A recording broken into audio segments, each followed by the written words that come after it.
खुलुमबाय रायजो राजा आइ आफा बिदा फंबाय बिब' बिनानाव गासिनिसिमबो आंनि गोसो गोरबोनि अननाय आरो खुलुमनायखौ जासिहरबाय। ओमफ्राय दिनै मा होनोमोनलाय आङो न'आव फैबाय आरोखि ना, एसे मोजां जानानै हस्पिटालनिफ्राय।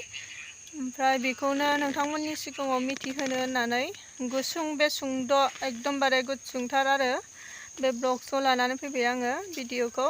ओमफ्राय सोरबा सोरबा डिमान्डबो खालामदों जे गोदान भिडिअ लाबोआखै इदि होननानै, बेनि थाखायनो आङो नोंथांमोननि सिगाङावहाय बे भिडिअखौ लाबोबाय आरोखि। आं भिडिअ बानायनायखौ बन्द' खालामबायमोन, मानो होनबा टाइमबो मोना, फारसेथिं गथ'बो दङ, फारसेथिं आंनि हेल्थ कन्डिसनाबो थिग थाया, फारसेथिं आंनि मबाइलनि केमेरायाबो मोजां नङा आरोखि ना। थेवबो ओमफ्राय नोंथांमोननि रिकुवेस्ट आरो नोंथांमोननो मिथिहोनो थाखाय आङो ब्लगखौ लाबोबाय आरो। दाबो बिराद दुरबलाव दङ माने आङो। ओमफ्राय दा मा होनो सप्तासेजोंनो चेकआप खालामफिननांगौ आरोखि ना, 1 सप्ताजों। ओमफ्राय बे सप्तानि माबाखौ आङो जायगायावनो बानायगोन आरो चेकआपखौ, अफल'आव बानायगोन आङो। ओमफ्राय बेनिफ्राय मास मोनसेजों दिल्ली नङाबा गुवाहाटियाव थांनानै एकदमबारे अपिडियाव देखायथारनांगोन, एकदम कम्पालसारिथार बियो, माबायाबा जानाय नंथारा आरोखि। ओमफ्राय ओरैनोबाबो आङो गुवाहाटियाव थांबावनांगोन बायदि आरोखि, मेडिसिनखौ आङो मोनबोआखै केटनिकनिखौ। ओमफ्राय बेयावबो मोनो मोननाया, खिन्थु बेवहाय बिराद दाम जायो आरो, हजोंहाय 60% अफार मोनो होननानै बुंदोंमोन। ओमफ्राय जों फैनाय समावहाय दखानाहाय जे जायगायावहाय आंनि डक्टरा लानो होदों बे दखाना बन्द'मोन आरो, बेनि थाखायनो लाबोनाय जायाखै। ओमफ्राय दा नोंथांमोननि अननायाव बा माखासे रायजो राजा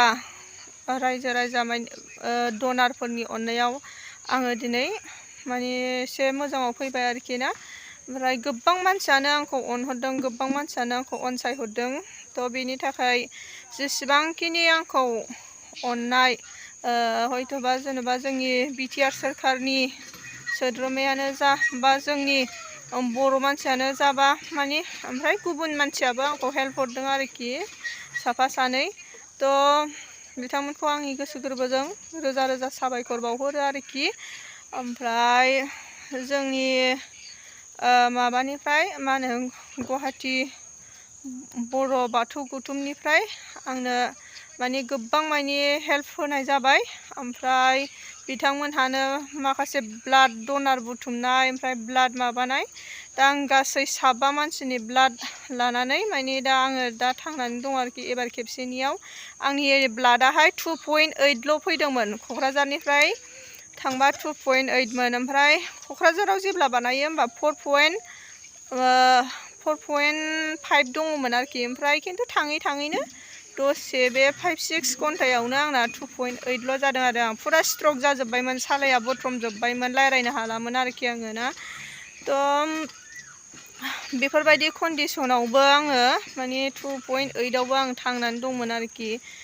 थ' गासैबो रायजो राजा आइ आफा बिदा फंबाय आरो जोंनि आंखौ हेफाजाब होगिरि बिथांमोन, आरो ब्रायहानिफ्रायबो हरदों, दिल्लीफोरनिफ्रायबो हरदों, साफा सानै मुम्बाइफोरनिफ्रायबो हरदोंबो जानांगौ आरोखि, मोजाङै मोनथिजोबला। थ' बिथांमोननि नामफोरखौ आङो लाजोबनो हानाय जायासै, थ' बिनि थाखाय निमाहा बियो। ओमफ्राय बे भिडिअखौ आङो माखासे डिमान्ड आरो ओमफ्राय माबानि थाखाय मा होनोमोनलाय रायजो राजाखौ मिथिहोनो थाखायनो लाबोदों आरोखि। थ' थेंक इउ आंखौ जेब्लायबो सापर्ट होनायनि थाखाय, आरो आसा खालामो जेब्लायबो नोंथांमोननि अननाय मोनबाय थागोन होननानै, आरो आफा इसोरनि अननाय मोनबाय थागोन होननानै। ओमफ्राय बेखौनो होननानै आङो दिनैनि बे भिडिअखौ बेखिनियावनो दोनथ'नाय जाबाय। गोजोन्थों।